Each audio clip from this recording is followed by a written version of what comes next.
suspended for violation of team rules and won't play versus the Rams. That according to Kim Jones. So Giant troubles continue. So McAdoo yesterday talking about how well everything was going. Well, there's a perfect example of how well it's going.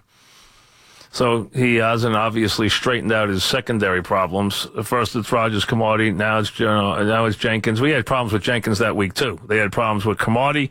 They had problems with Jenkins. They had problems with Cromartie and players. They had problems with Jenkins at the end of the game. So now he's suspended. So great, one happy ship. That's the stuff that reflects on the coach. And if that team goes sour, all you have to do is look at.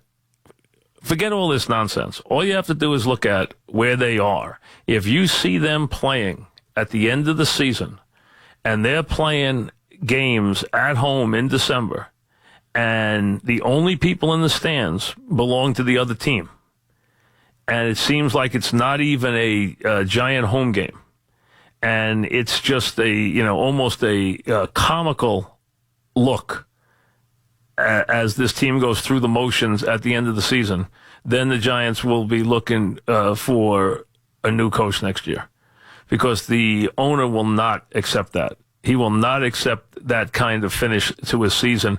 Not every year has to end in the playoffs with the Giants. You know that as a fact. You've seen that many times. It doesn't have to, but they have to have pride, and they have to try to, and they can't throw away the entire, month of December, and they have big teams coming in. And that's a problem for them. That is a very big problem for them, because they have a lot of big games at home at the end of the season. 3 of the last 4 are going to be in their building against against division rivals. With that being the case, those games are going to say a lot about where the Giants are and, how they're finishing the season, what kind of pride they have, and everything else. And stuff like you're hearing now.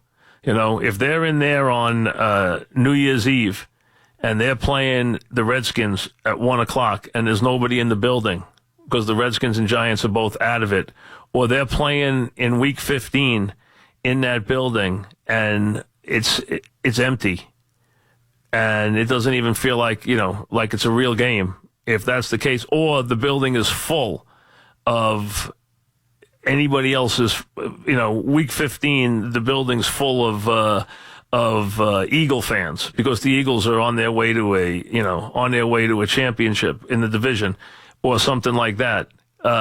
Then if that's the case, then you're going to have problems, big problems, because that's what they will not tolerate. They will not tolerate the team finishing that way. Or the week before the Cowboys are in, and the Cowboys are still fighting for a spot, and there's all Cowboy fans there, and there's no Giant fans in the building. Ownership will have a fit about that. So how they finish this season, and they have a lot of tough games to play. I mean, they play Thanksgiving night in Washington. They finish up Dallas, Philly, at Arizona on Christmas Eve, and then Washington on New Year's Eve at home. That's their last 4 games. So those 4 games are going to be tough games to play. They're going to have to, they're going to have to show some pride. The Eagles are going to be are going to come here looking to win and be playing for home field and everything else. The Cowboys got a very good chance they're going to be coming here looking for a wild card, and their fans will be all over the building. That will be a problem. That will finish off the coach and the general manager if that happens. That'll be the case. But when you hear stuff like this, that they had to suspend another player, that is for violation of team rules. Yesterday he talked about how the players were on the right page, they're practicing well, we're past all the incident. I asked him about the problems in the secondary. I asked him about Rogers Cromartie. I asked him about how he's getting along with the players. He said everything was fine, everything's taken care of, it's been talked out. Well, obviously it hasn't been. Drew